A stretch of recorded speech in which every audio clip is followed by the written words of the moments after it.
जिंदगी है साथियों, बिखरेगी नहीं तो निखरेगी कैसे और उलझेगी नहीं तो सुलझेगी कैसे। नमस्कार साथियों, मैं अमन, प्रेसिडेंट स्टूडेंट्स वेलफेयर एसोसिएशन, मानव भारती यूनिवर्सिटी सोलन, हिमाचल प्रदेश। आज इस वीडियो के माध्यम से बहुत ही महत्वपूर्ण जानकारी आप लोगों के बीच में लेकर के आया हूँ।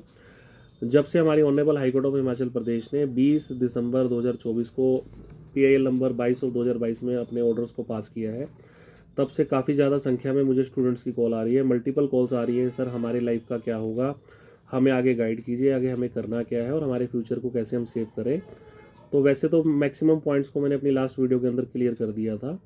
इस वीडियो के माध्यम से थोड़ा और डिटेल में मैं आप लोगों को क्लियर कर देता हूँ। देखिए, बार बार मैं आप लोगों को बता रहा हूँ कि इस ऑर्डर में स्टूडेंट्स की फेवर ही की गई है। स्टूडेंट्स के अगेंस्ट ऐसा भी कोई ऑर्डर पास नहीं करा गया कि जिससे स्टूडेंट की लाइफ डिस्ट्रॉय हो या स्टूडेंट्स को कहीं कि पैनिक होने की कोई ज़रूरत है। देखिए, सिंपली इस ऑर्डर के अंदर बोला गया है हमारी ऑनरेबल हाईकोर्ट के द्वारा पॉइंट नंबर 9 में, honourable high court of Himachal Pradesh ने पॉइंट नंबर 9 में ये मेंशन करवाया है कि हमने 28 तारीख को जो हमारी हियरिंग हुई थी उसमें हमने सभी पटिशनर्स को एक्सेस दिया था, जिस एक्सेस के कारण वो लोग 30 तारीख को 10 बजे यूनिवर्सिटी में गए थे और उनको उनकी ग्रीन शीट और डिस्क्लोज लिस्ट के एक्सेस प्रोवाइड करवाए गए थे। उसके बाद पॉइंट नंबर 10 में आते हैं, जिसके अंदर यूनिवर्सिटी एंड पे एक स्टेटस रिपोर्ट फाइल करेगी टेबुलेटेड फॉर्म के अंदर। जो कोर्ट को लगा कि ये डिस्प्यूटेड है, क्योंकि कई बच्चों का ग्रीन शीट में नाम था तो डिस्क्लोजर में नहीं था, और कई बच्चों का नाम डिस्क्लोजर लिस्ट में नहीं था तो ग्रीन शीट में था, तो वो जो थोड़ा डिस्प्यूटेड फॉर्म में था तो उसमें कोर्ट ने अपनी टिप्पणी करी, हमारी honourable high court of Himachal Pradesh ने, that this court in its jurisdiction is not in a position to determine such disputed questions. कि अगर ग्रीन शीट में नाम है तो डिस्क्लोजर लिस्ट में नाम क्यों नहीं है, डिस्क्लोजर लिस्ट में नाम है तो ग्रीन शीट में नाम क्यों नहीं है। अगर आसान भाषा में कहें कि अगर ग्रीन शीट में नाम नहीं है तो उसका रीज़न क्या है, ये क्लैरिकल मिस्टेक है या यूनिवर्सिटी की नेग्लिजेंसी है या वो उसका ग्रीन शीट मिसिंग है, या डिस्क्लोजर लिस्ट में नाम नहीं है तो वो क्लैरिकल मिस्टेक है, या वो भेजा ही नहीं गया, या उस बैच की डिस्क्लोजर लिस्ट अवेलेबल है भी या नहीं, या उन सेशंस की ग्रीन शीट SIT ने सीज की भी है कि नहीं की है। अदर साइड ये कहते हैं कि 2015 में हमारा रिकॉर्ड जल गया, तो उनसे पहले वालों का रिकॉर्ड इनके पास अवेलेबल है भी है कि नहीं। ऐसे काफ़ी सारे डिस्प्यूटेड क्वेश्चंस थे जिनको मतलब कि डिटरमाइन करने के पोजीशन में हमारी ऑनरेबल कोर्ट नहीं थी। तो कोर्ट ने उसके लिए ये बोला बच्चों को, या यूँ कहीं पटिशनर्स को ये गाइड किया या ये डायरेक्शन दी थ्रू थ्रू दिस जजमेंट कि आप लोग जो है कॉम्पिटेंट कोर्ट ऑफ जुरिडिक्शन को अप्रोच करें अपने ग्रीवियंसेस के रिड्रेसल के लिए। और जिनका कोई ग्रीवियंस नहीं होता, डायरेक्शन दिया यूनिवर्सिटी को कि आप लोग इनके डॉक्यूमेंट्स को इशू कर दो। मैं पढ़ के बता देता हूँ आपको पॉइंट नंबर 11 इस ऑर्डर का। Therefore, in the particular facts and circumstances of the case, we leave it upon to the petitioners and students to approach competent court of jurisdiction for redressal of their grievances as regards those students या petitioners against whom the university does not have any grievance. We direct that their respective documents including degrees and other academic documents may be hand over to them. Simply लिखा है कि petitioners oblique students, या कहीं कहीं पे petitioner word use किया गया है, कि वो लोग जाएं और अगर उनको लगता है कि उनके अगेंस्ट कोई ग्रीवियंस नहीं है तो यूनिवर्सिटी उनको डॉक्यूमेंट इशू कर दे। तो अपने ग्रीवियंस के रिड्रेसल के लिए आप लोग अप्रोप्रिएट कोर्ट ऑफ लॉ को अपनाइए। मेरे हिसाब से आप लोग सोलन में जो है सिविल सूट को अपने फाइल कीजिए, कोई हमारी यूनिवर्सिटी की जुरिडिक्शन सोलन बनती है, वहाँ पे सिंपली अपनी जेन्युइननेस को प्रूव कीजिए और आफ्टर प्रूविंग द जेन्युइननेस आपको डॉक्यूमेंट्स इशू हो जाएंगे। देखो, मैं बार बार आप लोगों को बता रहा हूँ, मुझे बच्चे कह रहे हैं कि सर हमारे पास DMC डिग्रीज तो है पर कोई पेमेंट रिसिप्ट नहीं है। कोई कहता है कि सर हमारे पास तो डिग्री नहीं है, सिर्फ DMCs हैं। देखो, मैं इस वीडियो के माध्यम से बता रहा हूँ, only a single DMC, only a single marksheet more than sufficient है आपकी जेन्युइननेस को प्रूव करने के लिए, क्योंकि उसके ऊपर आपका एडमिशन नंबर, रजिस्ट्रेशन नंबर, आपका name, father name, each and everything is available. ठीक है, एक single document can also prove your genuineness in the court of law.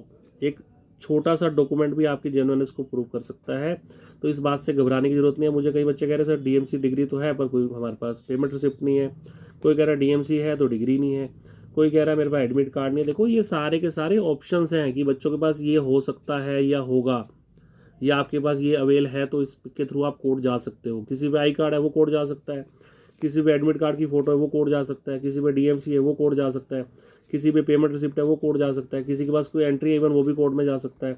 आपने जाके अपना एडमिशन नंबर, रोल नंबर दिखा के अपनी जेन्युइननेस ही तो प्रूव करनी है।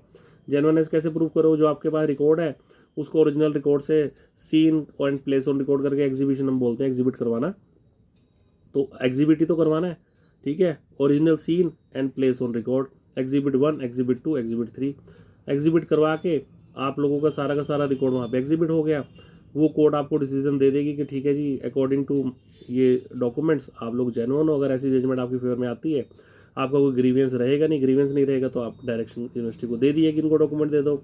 और इस कोर्ट के ऑर्डर में देखो, सबसे मेन बात, हमारी ऑनरेबल हाई कोर्ट ने स्टूडेंट के अगेंस्ट कुछ भी नहीं लिखा। देखो, जैसा कमेटी ने बोला था कि देखो जी, अकॉर्डिंग टू अस ये 2500 के आसपास जो बच्चे हमारे हिसाब से जेन्युइन लिस्ट में है या अप्रूव लिस्ट में है, और बाकी जो है rest of the students are in the disputed list, किसी का ग्रीन लिस्ट में नाम नहीं, किसी का डिस्क्लोज लिस्ट में नाम नहीं है, ठीक है।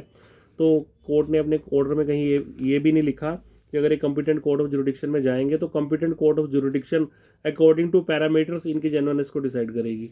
सबसे मेन पॉइंट कि जिस भी कोर्ट ऑफ लॉ में अगर आप लोग जाते हो अपनी जेन्युइननेस प्रूव करने के लिए, तो ऐसी कोई डायरेक्शन नहीं दी कि वो court of law in parameters के हिसाब से आपकी जेन्युइननेस को मानेगी, ठीक है ना। तो एक तरीके से मेरे हिसाब से ये पैरामीटर्स तो आपके ऊपर रिलाई नहीं करते। आप कोर्ट में जाओ, अपनी जेन्युइननेस को प्रूव करो, किसी भी वे में कोई भी डॉक्यूमेंट में अपने जेन्युइननेस को प्रूव करो और अपने डॉक्यूमेंट ले लो। तो ये चीज़ आपकी फेवर में, पहली बात। दूसरी बात, आपकी पिटीशन को रिजेक्ट नहीं किया गया, आपकी पिटीशन को डिसमिस नहीं किया गया। विद फेवरेबल डायरेक्शंस आपको बोला गया कि कंपिटेंट कोर्ट में जाइए या कंपिटेंट अथॉरिटी पे जाके या ऑर्डर के accordingly competent court of jurisdiction में जाके आप लोग अपने जो है ग्रीवियंसेस के रिड्रेसल के लिए अप्रोच कीजिए, अपनी जेन्युइननेस को प्रूव कीजिए। तो इसमें घबराने वाली या पैनिक होने वाली कोई भी बात नहीं है किसी भी स्टूडेंट के लिए। सिंपली आप लोगों को करना है क्या, देखो, वेट एंड वॉच वाली स्थिति हो चुकी है ख़त्म। आप लोग अपने घर से निकलिए, सिविल सूट्स को फाइल कीजिए, जितने भी आपके पास सब्सटेंशियल एविडेंसेस अवेलेबल हैं उनको एक फाइल में ले जा करके आप लोग उसमें सिविल सूट को फाइल कीजिए, और आफ्टर प्रूविंग द जेन्युइननेस अपने डॉक्यूमेंट्स को इशू करवा लीजिए। सिंपल सी बात है। अब वो कंडीशंस खत्म होगी। देखो, पहले क्या हो रहा था, कमेटी कह रही थी ये तो कोर्स ही प्रूव नहीं है, ये ग्रीन शीट में नाम नहीं है, ये डिस्क्लोजर लिस्ट में नाम नहीं है, ये सीटी एक्सेस है, ये एग्जामिनेशन रिकॉर्ड अवेलेबल नहीं है। वो पैरामीटर ही ऐसे बना दिए थे जिसको कोई फुलफिल ही नहीं कर पा रहा था। ध्यान देने की बात यह है कि मैंने अपने सोर्सेज से पता लगवाया है कि 2500 के राउंड जो इन्होंने बच्चे अप्रूव लिस्ट में डाले थे, उसमें अप्रोक्सीमेटली, मैं अप्रोक्सीमेट वैल्यूज़ बता रहा हूँ आपको, कि लगभग 15 से 20% बच्चे, मतलब 400-500 बच्चे तो अपना कोर्स ही ड्रॉप कर गए, जिन्होंने अपना कोर्स ही कंप्लीट नहीं किया, या जैसे कि कहें कि एडमिशन ले ली, वो क्लासेस नहीं लगाई उन्होंने, या कोर्स कंप्लीट नहीं करा, पेपर देने नहीं आया, या 2020 के रेट के बाद वो लोग अपना कोर्स ही ड्रॉप कर गए। 400-500 बच्चे ऐसे हो गए, 20% बच्चे ऐसे हो गए 400-500 के आसपास, जिनकी प्रीवियस क्वालिफिकेशन जो है वो वेरीफाई नहीं हुई। जैसे किसी ने एलएलबी की, बीए प्लस एलएलबी की, अब उसका बीए का तो रिकॉर्ड अवेलेबल नहीं है, एलएलबी अप्रूव लिस्ट में डाल दी उन्होंने भी, ठीक है, एलएलबी इसने की है, तो जब तक उसकी बीए नहीं क्लियर होगी तो उसको एलएलबी की डिग्री भी कैसे देंगे। तो ऐसे स्टूडेंट हो गए 20%, मतलब 400-500, जिनकी प्रीवियस क्वालिफिकेशन का कोई रिकॉर्ड अवेलेबल नहीं था। तो 1000 बच्चे तो यही निकल गए, ठीक है।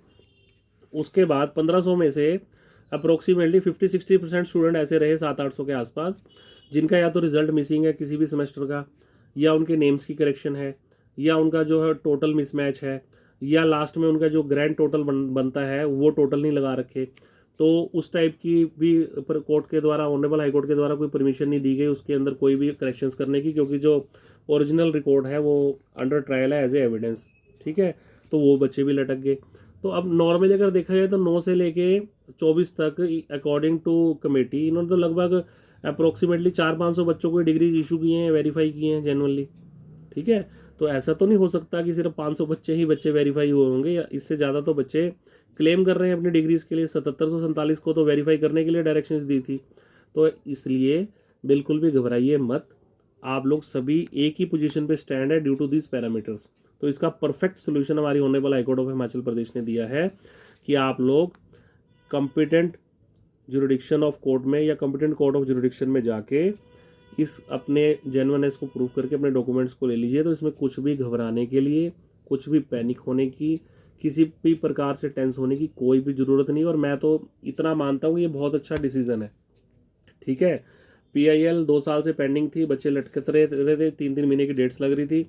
कोर्ट ऑफ लॉ ने, हमारी honourable high court of Himachal Pradesh ने बहुत अच्छा डिसीजन दिया कि आप लोग अपनी जेन्युइननेस को जाके ट्रायल कोर्ट्स में प्रूव कीजिए, क्योंकि कमेटी का ये स्टैंड था जी, पैरामीटर को फुलफिल नहीं करोगे हम डिग्री नहीं देंगे, डॉक्यूमेंट्स इशू नहीं करेंगे या वेरीफाई नहीं करेंगे।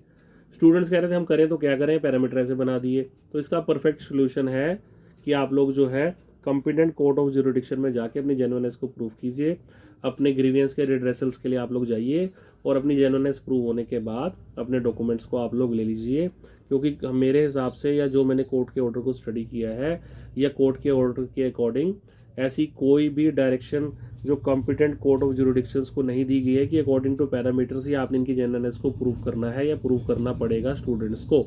तो सिंपली आप लोग किसी भी तरीके से अगर आप पे कोई भी डॉक्यूमेंट आपकी जेन्युइननेस प्रूव करने के लिए वो सफिशिएंट है।